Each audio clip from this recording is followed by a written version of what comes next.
Again, JP has not been charged with any crime related to Mica Miller's death. He also hasn't done much talking about all of this outside of a church service and a couple of text messages, but now he is talking. And he's talking with NewsNation. The Reverend sat down with our Rich McHugh for a wide-ranging, gloves-off interview that you're not going to see anywhere else. It is at times uncomfortable. It is occasionally shocking. And some parts are just plain weird.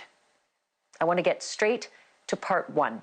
John Paul on the suicide, the speculation, the non-stop suspicion, plus the alibi that satisfied the police, if not his haters.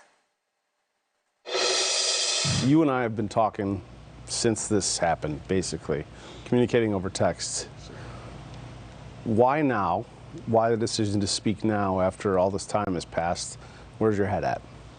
Well, I think part of it is I finally got the approval of my attorneys to do so. They, the ones working on the defamation cases, they said it's easier to win a defamation case the more the people talk. And so they've been collecting a lot of evidence over the past while. And also I think that now that some of the emotion has died down in the world and with people that are led by their feelings, I think now they deserve to hear some logic and some truth and make their own assessment. So. Do you miss her? Yes, sir.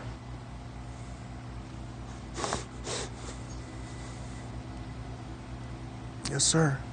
Did you see this coming? Yes, but it doesn't change at all the power of the pain of reality. I saw it coming for years. I told them for years this would happen over and over. I said if she gets off her medicine, suicide is the next thing. She tried it in the past, but with me, she always remained okay with me. She was on her meds with me. She was healthy and happy. And even if she did get low or stop taking her medicine, I would help her get back on it, and things would be fine. Without me and with her family, she's off meds, and she committed suicide. And I told them this would happen over and over again.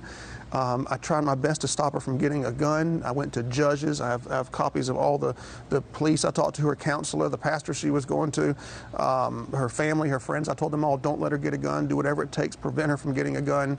And when she was with me, she was never able to go that far. But with them, that's exactly what happened, and it destroyed me. And I still haven't really grasped it. Like it hasn't. I kind of keep putting off the reality of it, and I try not to think about it as much as I can.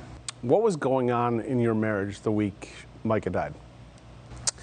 The week she died, we didn't talk that entire week. I'd emailed her several times that week, and my regular emails are sending her letters telling her that I love her. And she came over to the house. The last time I saw her was a few weeks before she passed away. We spent about 4 hours together.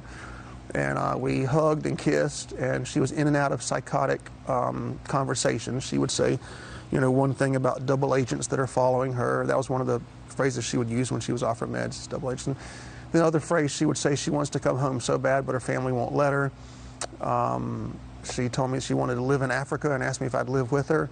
I said, sure, if you take your medicine, And so she told me if I'd give her some money and if I would write her a letter saying certain things in this letter that she would take her medicine. And so I tried that, and but she desperately wanted to come home. She was just so afraid her family would disown her. And so the week before she passed away, I probably emailed her maybe 7 or 8 times that week just saying, I love you, you need your lithium, don't forget who you are when you're on medicine versus who you are when you're off. She had lost 40 pounds in a month, and nobody it was in her life thought to take care of her. Nobody. She was living with a former registered nurse. Her family, quote unquote, were taking care of her. She lost 40 pounds in 1 month, and no one thought she needed help.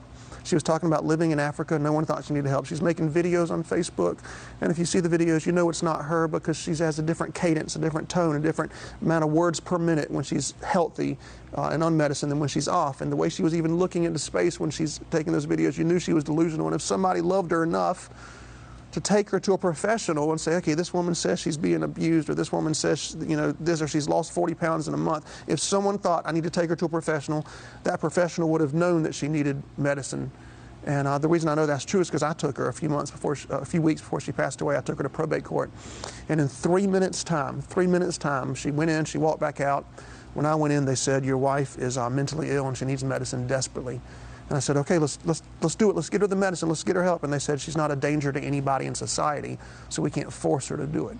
But if one of her family members or friends had taken note of the way she was acting and seen what was happening to her physically and taken her to just one professional, they could have saved her life. Thank you for watching. Go to newsnationnow.com to find NewsNation on your television provider. And don't forget to click the red subscribe button below to get more of NewsNation's fact-driven, unbiased coverage.